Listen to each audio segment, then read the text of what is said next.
Corona virus की नई vaccine ने पूरी दुनिया के लोगों की उम्मीदों को शिखर पर पहुंचा दिया है, लेकिन अब हम दुनिया के सबसे ऊंचे पर्वत शिखर की बात करेंगे।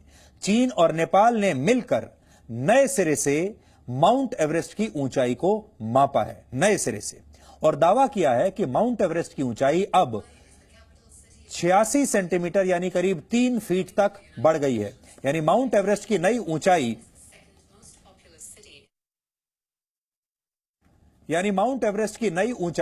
8,848.86 मीटर है। हालांकि माउंट एवरेस्ट की आधिकारिक ऊंचाई इससे पहले जो आपने किताबों में पढ़ी होगी वो 8,848 मीटर मानी जाती है। आपने किताबों में कई बार इसे पढ़ा भी होगा। कुल मिलाकर पिछले 66 वर्षों में माउंट एवरेस्ट की ऊंचाई हर साल आधा इंच बढ़ती रही है। वर्ष 2015 में नेपाल में आए भीषण भूकंप के बाद माउंट एवरेस्ट की ऊंचाई में बदलाव होने की आशंका जताई गई थी और इसके बाद ही चीन और नेपाल ने मिलकर इसकी हाइट को एक बार फिर से मापने का काम शुरू किया। पिछले वर्ष चीन के राष्ट्रपति शी जिनपिंग नेपाल के दौरे पर गए थे। उस समय दोनों देशों के बीच ऊंचाई मापने का समझौता हुआ था। चीन और नेपाल की इस कोशिश को भारत के खिलाफ एक कदम के तौर पर देखा जा सकता है, क्योंकि इससे पहले दुनिया एवरेस्ट की वही ऊंचाई जानती थी जो भारत ने बताई थी।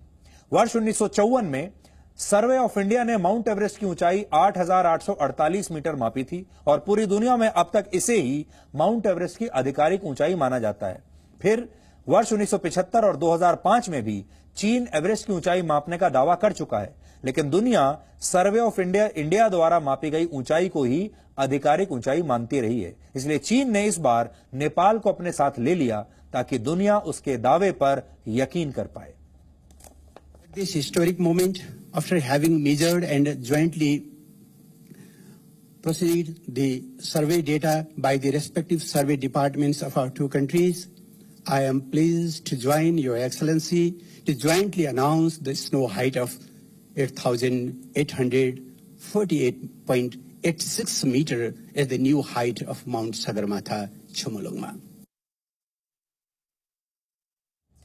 माउंट एवरेस्ट को नेपाल में सागर माथा और चीन में चोमो लंगमा कहा जाता है। दोनों ने अपनी भाषाओं में माउंट एवरेस्ट के नाम रखे हैं।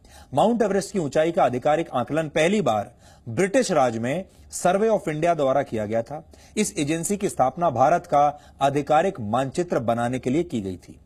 वर्ष 1830 में sir George Everest survey of India के डायरेक्टर बने थे और वर्ष 1831 में उन्होंने ही पश्चिम बंगाल के एक गणितज्ञ राधानाथ सिकदर को सर्वे ऑफ इंडिया में कंप्यूटर के पद पर नियुक्त किया था। उस समय कंप्यूटर का आविष्कार नहीं हुआ था, सारी गणनाएं इंसान किया करते थे और ऐसे लोगों को सर्वे ऑफ इंडिया में कंप्यूटर कहा जाता था, क्योंकि कंप्यूटर का मूल काम गणना करना होता है, कंप्यूट करना होता है। यानी जो भी कंप्यूट करता है व्यक्ति उसे कंप्यूटर कहते हैं। वर्ष 1830 के दशक में सर्वे ऑफ इंडिया की टीम हिमालय पर्वत श्रृंखला के करीब पहुंच गई थी और एवरेस्ट को नापने का काम नहीं हो सका। उस समय तक कंचनजंगा पर्वत के शिखर को ही दुनिया की सबसे ऊंची चोटी माना जाता था। वर्ष 1852 में राधानाथ सिकदर ने पीक 15 नामक पर्वत शिखर को मापने का काम शुरू किया। उस समय माउंट एवरेस्ट को पीक 15 के नाम से जाना जाता था। तब विदेशियों को नेपाल की सीमा में दाखिल होने की इजाजत नहीं थी। एक विशेष उपकरण और गणित के फॉर्मूले की मदद से राधानाथ सिकदर ने पीक 15 की ऊंचाई 8,839 मीटर रिकॉर्ड की थी। सर्वे ऑफ इंडिया के तत्कालीन डायरेक्टर एंड्रयू स्कॉट वॉ ने 4 वर्ष तक राधानाथ सिकदर के आकलन की जांच की और फिर अपने विभाग के ही पूर्व डायरेक्टर और अपने गुरु सर जॉर्ज एवरेस्ट के नाम पर पीक 15 शिखर का नाम माउंट एवरेस्ट रखने का प्रस्ताव ब्रिटेन की रॉयल ज्योग्राफिकल सोसाइटी को भेज दिया। यानी राधानाथ सिकदर से माउंट एवरेस्ट की आधिकारिक ऊंचाई मापने का श्रेय छीन लिया गया और दुनिया के सबसे ऊंचे पर्वत शिखर का नामकरण एक अंग्रेज के नाम पर कर दिया गया और पूरी दुनिया ने इसे मान भी लिया, भारत ने भी मान लिया। और आज चीन और नेपाल एक बार फिर माउंट एवरेस्ट की ऊंचाई मापकर भारत का ये श्रेय छीनना चाहते हैं।